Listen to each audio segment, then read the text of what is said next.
ಇತ್ತೀಚಿನ ದಿನಗಳಲ್ಲಿ ಸಾವಯವ ಕೃಷಿ ಮಾಡಿ ಅಂತ ಯಾರಿಗಾದ್ರೂ ಹೇಳ್ಬಿಟ್ಟ ಅಂದ್ರೆ ಏನ್ ಇವಳು ಹುಚ್ಚಿ ತರ ಮಾತಾಡ್ತಾಳಲ್ಲ, ಸಾವಯವ ಕೃಷಿ ಮಾಡಿ ಬದುಕಕ್ಕಾಗುತ್ತಾ ಅಥವಾ ಬೆಳೆನ ಇಳುವರಿ ತೆಗಿಯಕ್ಕಾಗುತ್ತಾ ಅಂತ ಎಷ್ಟೋ ಜನ ರೈತರು ಕೂಡ ತುಂಬಾ ಅಂದ್ರೆ ತುಂಬಾನೇ ನನಗೆ ಬೈದಿರೋದು ಉಂಟು ಇದೆ. ನಮ್ಮ ಜನಗಳ ಮೈಂಡ್ ಅಲ್ಲಿ ಏನ್ ಸೆಟ್ ಆಗ್ಬಿಟ್ಟಿದೆ ಅಂದ್ರೆ ಅಗ್ರಿಕಲ್ಚರ್ ಅಲ್ಲಿ ದುಡ್ಡಿಲ್ಲ, ಬಟ್ ರೈತರ ಒಂದು ಪ್ರೊಫೆಷನ್ ಅಲ್ಲಿ ಬೇಸತ್ತು ಮಾಡ್ಕೊಂಡಿರೋದು. ಪ್ರಸಿದ್ಧ ತಾಣಗಳು ಅಂತ ಹೇಳ್ತೀವಲ್ಲ, ತಾಜ್ ಮಹಲ್ ಆಗಿರ್ಬೋದು, ರೆಡ್ ಫೋರ್ಟ್ ಆಗಿರ್ಬೋದು, ಹೈಕೋರ್ಟ್ ಆಗಿರ್ಬೋದು, ನಮ್ಮ ವಿಧಾನಸೌಧ ಆಗಿರ್ಬೋದು, KRS ಡ್ಯಾಮ್ ಆಗಿರ್ಬೋದು, ಎಷ್ಟೋ ಡ್ಯಾಮ್ಗಳು, ಇವನ್ನೆಲ್ಲವನ್ನು ಕಟ್ಟಿದ್ದು ಅವಾಗಿನ ಕಾಲದಲ್ಲಿ ರೈತರ ದುಡ್ಡಿಂದ. ಅಂದ್ರೆ ರೈತರು ಕಟ್ಟುವಂತಹ ಕಂದಾಯದಿಂದನೇ ಇವನ್ನೆಲ್ಲವನ್ನು ಕೂಡ ಕಟ್ಟಕ್ ಸಾಧ್ಯ ಆಗಿತ್ತು. ಇಂಪೋರ್ಟ್ ಮಾಡಿನೇ ನಾವು ಎಕನಾಮಿನ ಕೆಳಗಡೆ ಇಳಿಸ್ಕೊಂಡ್ರಿ ಅಂತ ನನಗೆ ಅನಿಸ್ತಾ ಇದೆ. ಕಾಸಿನ ಸರ ಇರ್ತಿತ್ತೋ ಇಲ್ವೋ ಅಂತ ಕೇಳ್ಬಿಡಿ, ಖಂಡಿತವಾಗ್ಲೂ ಇರ್ತಿತ್ತು. 3 ಎಕರೆ 2 ಎಕರೆ ಇರೋರ ಹತ್ರನೂ ಕೂಡ ಒಂದು ಕಾಸಿನ ಸರ, ಬಾಯ್ತಲೆ ಬೊಟ್ಟು, ಡಾಬು ಇದ್ದೇ ಇರ್ತಿತ್ತು. ಅಟ್ಲೀಸ್ಟ್ ಬೆಳ್ಳಿ ಡಾಬು ಅಂತೂ ಕಂಪಲ್ಸರಿ ಇರ್ತಿತ್ತು. ಬರೀ ಸಾವಯವ ಕೃಷಿ ಮಾಡಿನೇ ಅವ್ರು ಅಷ್ಟೊಂದೆಲ್ಲ ಗಳಿಸಿದ್ರು. ಮೆಕ್ಕೆಜೋಳ ಬೆಳಿತೀವಿ, ಬೇರೆಯವ್ರಿಗೆ ಕೊಡೋಕ್ಕೋಗಿ ಬೆಳಿತೀವಿ. ಕಬ್ಬು ಬೆಳಿತೀವಿ, ಬೇರೆಯವ್ರಿಗೆ ಬೆಳೆಯೋಕ್ಕೋಸ್ಕರ ಬೆಳಿತೀವಿ. ನಾವು ಮನೇಲಿ ಏನು ಊಟ ಮಾಡ್ತೀವೋ ಅದನ್ನೆಲ್ಲವನ್ನು ಕೂಡ ಕೊಂಡ್ಕೊಂಬರ್ತೀವಿ, ಡಬಲ್ ದುಡ್ಡು ಕೊಟ್ಬಿಟ್ಟು.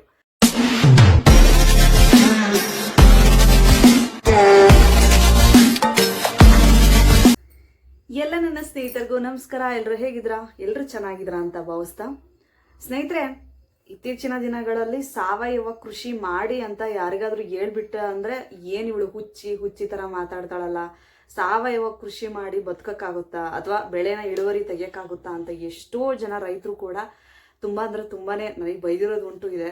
ಎಕ್ಸಾಂಪಲ್, ನಮ್ಮ ತಂದೆನೇ ನನಗೆ ಬೈದಿದ್ದಾರೆ, ಬೇರೆ ಯಾರೋ ಯಾಕೆ. ಸೊ ಸಾವಯವ ಕೃಷಿ ಮಾಡಿ ಬದುಕಕ್ಕಾಗಲ್ಲ, ಇರೋಕ್ಕೂ ಆಗಲ್ಲ, ಹಂಗಾರೆ ಇಳುವರಿನೂ ಸಿಗಲ್ಲ, ಸೊ ವೇಸ್ಟ್ ಅದು ಸಾವಯವ ಬೇಸಾಯ ಅಂತಂದು. ಪೆಸ್ಟಿಸೈಡ್ ಆಗಿರ್ಬೋದು ಮತ್ತೆ ಫರ್ಟಿಲೈಸರ್ ಆಗಿರ್ಬೋದು, ಎಲ್ಲವೂ ಕೂಡ ಎಲ್ಲ ತಯಾರು ಮಾಡಿರುವಂಥದ್ದು. ಫರ್ಟಿಲೈಸರ್ ಆಗಿರ್ಬೋದು, ಪೆಸ್ಟಿಸೈಡ್ಸ್ ಆಗಿರ್ಬೋದು, ಇದೆಲ್ಲ ಹಾಕದಲ್ಲೇನೆ ಬೆಳೆನ ಬೆಳೆಯಕ್ಕೆ ಆಗಲ್ಲ ಅನ್ನೋ ಥರ ಬಂದು ಇವಾಗ ನಿಂತಿದೆ. ಸೊ ಇವನ್ನೆಲ್ಲವನ್ನು ಸರಿ ಮಾಡೋಕ್ಕೆ ಆಗಲ್ಲ. ಕೆಲವೊಂದು ಮಾಧ್ಯಮಗಳಲ್ಲಾಗಿರ್ಬೋದು, ನಮ್ಮ TV ಚಾನಲ್ಗಳಲ್ಲಿ ಹೇಳೋದು ಹೆಂಗೆ ಅಂದರೆ, ಅರ್ಧೋಗಿರೋ ಬಟ್ಟೆ, ಒಣಗಿರುವಂತಹ ಭೂಮಿ, ಮತ್ತೆ ಸೂರ್ಯ ನೋಡ್ತಾ ಇರುವಂತಹ ಒಂಥರ ತೆಳ್ಳಗಿರುವಂತಹ ರೈತ, ಇದನ್ನ ತೋರಿಸಿ ನಮ್ಮ ಜನಗಳ ಮೈಂಡಲ್ಲಿ ಏನು ಸೆಟ್ ಆಗ್ಬಿಟ್ಟಿದೆ ಅಂದರೆ ಅಗ್ರಿಕಲ್ಚರ್ ಅಲ್ಲಿ ದುಡ್ಡಿಲ್ಲ ಅಂತ ಬಂದ್ಬಿಟ್ಟಿದೆ. ಯಾಕೆಂದ್ರೆ ಸೊ ಬೆಳೆದಿರೋ ಬೆಳೆಗೆ ಒಳ್ಳೆ ರೇಟ್ ಸಿಗದೆ ಇರ್ಬೋದು, ಅಥವಾ ಒಳ್ಳೆ ಬೆಳೆ ಇಳುವರಿನೂ ಕೂಡ ಸಿಗದೆ ಇರ್ಬೋದು. ಸೊ ಇವೆಲ್ಲ ಕಾರಣಕ್ಕೂ ಕೂಡ ಬೆಳೆಯ ಮೇಲೆ ಹೊಡೆತ ಸಿಗುತ್ತೆ, ಮತ್ತೆ ರೈತರ ಮೇಲೂ ಕೂಡ ಹೊಡೆತ ಬಿಡುತ್ತೆ.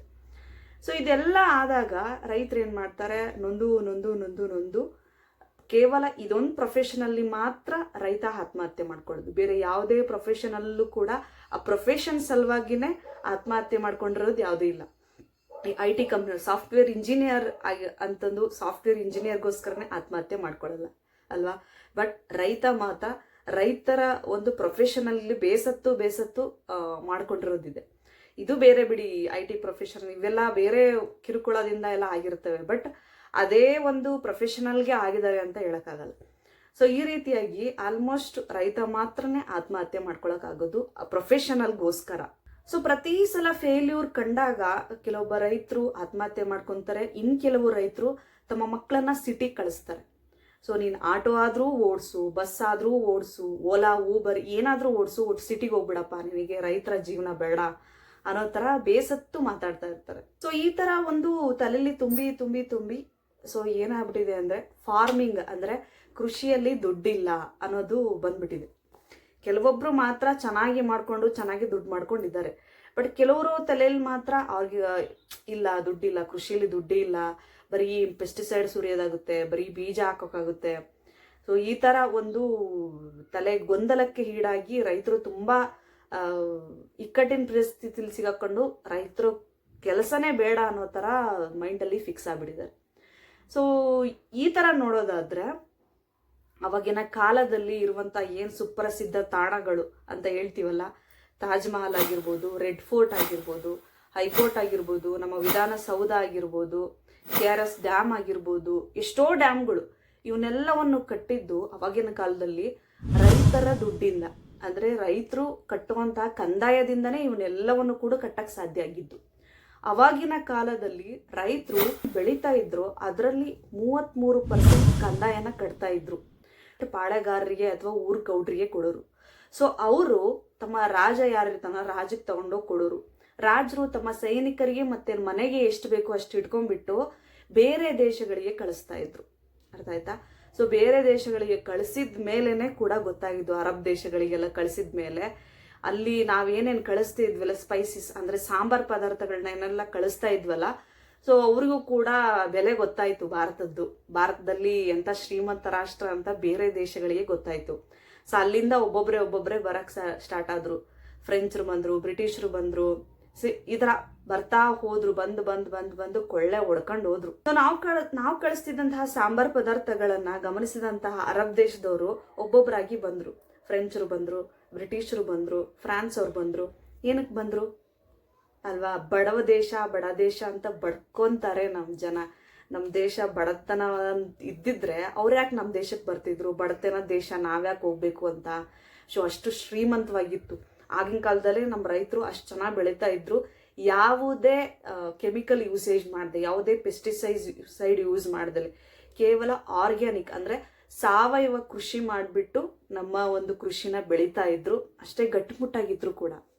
ನಾವು ಬಡ ದೇಶದಲ್ಲಿಲ್ಲ, ಪ್ರಪಂಚದ ಒಂದು ಶ್ರೀಮಂತ ರಾಷ್ಟ್ರದಲ್ಲಿದ್ದೀವಿ ಅಂತ ಆಂಗರ್ಸ್ ಮ್ಯಾಡಿಸನ್ ಅನ್ನೋ ಒಂದು ಬ್ರಿಟಿಷ್ ಅರ್ಥಶಾಸ್ತ್ರಜ್ಞ ಹೇಳಿದಾನೆ, ಒಂದು ಬರ್ದಿದ್ದಾನೆ ಕೂಡ. ಸೊ ಅಷ್ಟೊಂದು ಶ್ರೀಮಂತವಾಗಿತ್ತು ನಮ್ಮ ಒಂದು ದೇಶ ಅವಾಗ. ಸೊ ಯಾರಿಗೋ ಏನು ಕೂಡ ಕೊಡ್ದಲೇನೆ ನಮ್ಮಲ್ಲೇ ಹಂಚ್ಕೊಂಡು ನಾವು ತಿಂದಿದ್ರೆ ಅವಾಗ ತುಂಬಾನೇ ಚೆನ್ನಾಗಿರ್ತಿತ್ತು. ಎಕ್ಸ್ಪೋರ್ಟು ಇಂಪೋರ್ಟು ಮಾಡ್ದಲೇನೆ ನಮ್ಮ ದೇಶದಲ್ಲೇ ಯಾರಿಗಿಲ್ಲ ಯಾರಿಗಿದೆ ಅಂತ ಎಲ್ಲ ಕೊಟ್ಬಿಟ್ಟು ನಾವು ಇದು ಮಾಡಿದ್ರೆ ಚೆನ್ನಾಗಿರ್ತಿತ್ತು. ಈ ಎಕ್ಸ್ಪೋರ್ಟ್ ಇಂಪೋರ್ಟ್ ಮಾಡಿನೇ ನಾವು ಎಕನಾಮಿನ ಕೆಳಗಡೆ ಇಳಿಸ್ಕೊಂಡ್ರಿ ಅಂತ ನನಗೆ ಅನಿಸ್ತಾ ಇದೆ. ಸೊ ಇನ್ನೊಂದು ಕೂಡ ನಾನು ತುಂಬಾ ಸಿಂಪಲ್ ಆಗಿ ಹೇಳ್ತಾ ಹೋಗ್ತೀನಿ. ಈಗ ನಮ್ಮ ತಂದೆ ತಾಯಿ ನಾವೇ ಕೇಳೋಣ ಹೋಗಿ. ಈಗ ನಮ್ಮ ತಂದೆ ತಾಯಿ ಹತ್ರ ಹೋಗ್ಬಿಟ್ಟು ಅವ್ರ ಅಮ್ಮ ಅಥವಾ ಅವ್ರ ಅಜ್ಜಿ ಹತ್ರ ಒಂದು ಕಾಸಿನ ಸರ ಇರ್ತಿತ್ತೋ ಇಲ್ವೋ ಅಂತ ಕೇಳ್ಬಿಡಿ. ಖಂಡಿತವಾಗ್ಲೂ ಇರ್ತಿತ್ತು. 3 ಎಕರೆ 2 ಎಕರೆ ಇರೋರ ಹತ್ರನೂ ಕೂಡ ಒಂದು ಕಾಸಿನ ಸರ, ಬೈತಲೆ ಬೊಟ್ಟು, ಡಾಬು ಇದ್ದೇ ಇರ್ತಿತ್ತು. ಅಟ್ಲೀಸ್ಟ್ ಬೆಳ್ಳಿ ಡಾಬು ಅಂತೂ ಕಂಪಲ್ಸರಿ ಇರ್ತಿತ್ತು. ಬರೀ ಸಾವಯವ ಕೃಷಿ ಮಾಡಿನೇ ಅವ್ರು ಅಷ್ಟೊಂದೆಲ್ಲ ಗಳಿಸಿದ್ರು. ಸೊ ನಾವು ಇಷ್ಟೆಲ್ಲ ದುಡಿದ್ರು ಒಂದು ಒಲೆ ತಗೊಳಕ್ಕಾಗಲ್ಲ. ಸೊ ಆ ಥರ ಇದೆ ಇವಾಗಿನ ಪರಿಸ್ಥಿತಿ. ಆವಾಗ ಆರ್ಗ್ಯಾನಿಕ್ ಫಾರ್ಮಿಂಗ್ ಮಾಡ್ಕೊಂಡೆ ಅಷ್ಟೆಲ್ಲ ಗೋಲ್ಡ್ನ ಮಾಡಿಟ್ಕೊಂಡಿದ್ರು ಅಂತ ಒಂದು ಎಕನಾಮಿ ಇದೆ ನಮ್ದು. ಎಕನಾಮಿಕ್ ಪರಿಸ್ಥಿತಿನೂ ಕೂಡ ಅದೇ ಥರ ಇದೆ. ಅಂದ್ರೆ ಅವಾಗಿನ ಕಾಲದವರ ಅಗ್ರಿಕಲ್ಚರಲ್ ಮೆಥಡಾಲಜಿನೇ ಬೇರೆ ಥರ ಇತ್ತು. ಬಹು ವಿಧವಾದಂತಹ ಬೆಳೆಗಳನ್ನ ಬೆಳೀತಾ ಇದ್ರು. ಮನೆಗೆ ಏನ್ ಬೇಕೋ ಅದನ್ನ ಬೆಳ್ಕೊತಾ ಇದ್ರು, ಊರಿಗೆ ಏನ್ ಬೇಕೋ ಅದನ್ನ ಬೆಳೀತಾ ಇದ್ರು. ಸೊ ಬೇರೆಯವ್ರಿಗೆ ಅಂತ ಬೆಳೀತಾ ಇರಲಿಲ್ಲ. ಊರಿಗೆ ಏನಾದ್ರು ಜಾಸ್ತಿ ಆಯ್ತು ಅಂದ್ರೆ ಊರವ್ರಿಗೆ ಇರೋರಿಗೆ ಕೊಡೋರು, ನಮ್ಮ ಮನೇಲಿ ಏನಿಲ್ಲ ಅವ್ರ ಹತ್ರ ಇಸ್ಕೊಡೋರು. ಸೊ ಈ ತರ ಲೇವಾದೇವಿ ಒಂದು ವ್ಯವಹಾರ ನಡೀತಾ ಇತ್ತು ಊರುಗಳಲ್ಲಿ. ಆದ್ರೆ ಇವಾಗ ಏನಾಗಿದೆ ಅಂದ್ರೆ ನಮಗೋಸ್ಕರ ನಾವು ಬೆಳ್ಕೋತಾ ಇಲ್ಲ, ಬರೀ ಮಾರಕ್ಕೋಸ್ಕರನೇ ಕೂಡ ಬೆಳಿತೀವಿ. ಮೆಕ್ಕೆಜೋಳ ಬೆಳಿತೀವಿ, ಬೇರೆಯವ್ರಿಗೆ ಕೊಡೋಕ್ಕಾಗಿ ಬೆಳಿತೀವಿ. ಕಬ್ಬು ಬೆಳಿತೀವಿ, ಬೇರೆಯವ್ರಿಗೆ ಬೆಳೆಯೋಕ್ಕೋಸ್ಕರ ಬೆಳಿತೀವಿ. ನಾವು ಮನೇಲಿ ಏನು ಊಟ ಮಾಡ್ತೀವೋ ಅದನ್ನೆಲ್ಲವನ್ನು ಕೂಡ ಕೊಂಡ್ಕೊಂಬರ್ತೀವಿ, ಡಬಲ್ ದುಡ್ಡು ಕೊಟ್ಬಿಟ್ಟು. ಸೊ ಇದು ಇವಾಗಿನ ಪರಿಸ್ಥಿತಿ ಆಗಿರೋದು. ನಮ್ಮದೇ ಹೊಲಗಳಿರ್ತವೆ, ಬೆಳ್ಕೊಂಡು ತಿನ್ನಕ್ಕಾಗ್ತಾ ಇಲ್ಲ. ಸೊ ಪರಿಸ್ಥಿತಿ ಹಿಂಗಿದೆ. ಕೇವಲ ಒಬ್ರು ಚೇಂಜ್ ಆದರೆ ಆಗಲ್ಲ, ಪ್ರತಿಯೊಬ್ಬರು ಕೂಡ ಚೇಂಜ್ ಆಗಬೇಕು. ಆರ್ಗ್ಯಾನಿಕ್ ಫಾರ್ಮಿಂಗ್ ಮಾಡಿನೇ ಕೂಡ ಅವಾಗ ಹಂಗಿದ್ರು ಅಂದರೆ ಅಷ್ಟು ಚೆನ್ನಾಗಿದ್ರು. ಬೇಕಾದ್ರೆ ನೀವು ಅಬ್ಸರ್ವ್ ಮಾಡಿ, ಅಜ್ಜ ಅಜ್ಜಿ ಎಲ್ಲ ಎಷ್ಟು ಗಟ್ಟಿ ಇರ್ತಾರೆ. ಆರ್ಗ್ಯಾನಿಕ್ ಫಾರ್ಮಿಂಗ್ ಅವರೇ ಬೆಳ್ಕೊನೋರು. ಏನೇನು ಬೇಕು, ಸಾಸಿವೆ, ಜೀರಿಗೆ, ಆಮೇಲೆ ಬೆಳ್ಳುಳ್ಳಿ, ನೀರುಳ್ಳಿ ಎಲ್ಲವನ್ನೂ ಕೂಡ ಬೆಳ್ಕೊಡೋರು. ರಾಗಿ, ಜೋಳ ಪ್ರತಿಯೊಂದು ಕೂಡ ಬೆಳ್ಕೊನೋರು. ಏನೋ ಕೆಲವೊಂದು ಮಾತ್ರ ಬೆಳೆಯಿಲ್ಲದನ್ನ ಬೇರೆಯವ್ರ ಹತ್ರ ಇಸ್ಕೊಳ್ಳೋರು. ನಮ್ಮ ಹತ್ರ ಬೆಳ್ಳುಳ್ಳಿ, ನೀರುಳ್ಳಿ ಜಾಸ್ತಿ ಇದೆ, ತಗೊಳ್ಳಿ, ಬೇರೆ ಕೊಡಿ, ನಮಗೆ ಜೋಳ ಕೊಡಿ, ಈ ಥರ ಇಸ್ಕೊಳ್ಳೋದು ಮಾಡೋದ್ರಿಂದ ಅವ್ರ ಆರೋಗ್ಯ ಚೆನ್ನಾಗಿರ್ತಿತ್ತು. ಯಾವುದೇ ಪೆಸ್ಟಿಸೈಡ್ ಇಲ್ಲ, ಯಾವುದೇ ಫರ್ಟಿಲೈಸರ್ ಇಲ್ಲ, ಯಾವುದನ್ನು ಹಾಕ್ದೇ ಆರೋಗ್ಯವಾಗಿ ಇದ್ರು. ಆದರೆ ಇವಾಗ ನಾವು ಹೆಂಗಿದ್ದೀವಿ? ಸೊ ಹಾಗಾಗಿ ಆಲ್ಮೋಸ್ಟ್ ಎಲ್ಲರೂ ಕೂಡ ಅಗ್ರಿಕಲ್ಚರ್ನ ಸ್ವಲ್ಪ ಆದಷ್ಟು ಸಾವಯವವಾಗಿ ಬದಲಾಯಿಸ್ಕೊಳ್ಳೋಕ್ಕೆ ಪ್ರಯತ್ನ ಪಡಿ. ನಿಮ್ಮ ಮನೆಗಳಿಗೆ ಏನು ಬೇಕು ಆದಷ್ಟು ಅದನ್ನು ಮಾಡ್ಕೊಳ್ಳಿ. ಮೆಣಸಿನ್ಕಾಯಿ ಹಾಕ್ಬೋದು ಆರಾಮಾಗಿ, ಟೊಮೊಟೊ ಹಾಕ್ಕೋಬೋದು, ಬೆಳ್ಳುಳ್ಳಿ ಹಾಕ್ಬೋದು, ನೀರುಳ್ಳಿ ಹಾಕ್ಬೋದು, ಶೇಂಗಾ ಬೆಳಿಬೋದು. ಒಂದು ವರ್ಷ ಬೇಡ, 6 ತಿಂಗಳಿಗೆ ಒಂದ್ಸಲ ಬೆಳೆಯೋದು. ಸೊ ಒಂದು ವರ್ಷಕ್ಕೆ ಎಷ್ಟಾಗುತ್ತೋ ಅಷ್ಟು ಬೆಳ್ಕೊಬೋದು. ಕಡಲೆ ಬೆಳ್ಕೊಬೋದು, ರಾಗಿ ಬೆಳ್ಕೊಬೋದು, ಜೋಳ ಬೆಳ್ಕೊಬೋದು. ಸೊ ಇವೆಲ್ಲವನ್ನು ಕೂಡ ಬೆಳ್ಕೋಬಹುದು, ಸಾಸಿವೆ ಬೆಳ್ಕೋಬಹುದು. ಸೊ ಈ ರೀತಿಯಾಗಿ ನಿಮ್ಮ ಒಂದು ಹೊಲದಲ್ಲೇ ನೀವು ಬೆಳ್ಕೊಳ್ಳೋದ್ರಿಂದ ಎಷ್ಟೋ ದುಡ್ಡು ಸೇವ್ ಆಗುತ್ತೆ ರೀ. ಖಂಡಿತ ಹೇಳ್ತಿದ್ದೀನಿ, ಎಷ್ಟೋ ದುಡ್ಡು ಸೇವ್ ಆಗುತ್ತೆ.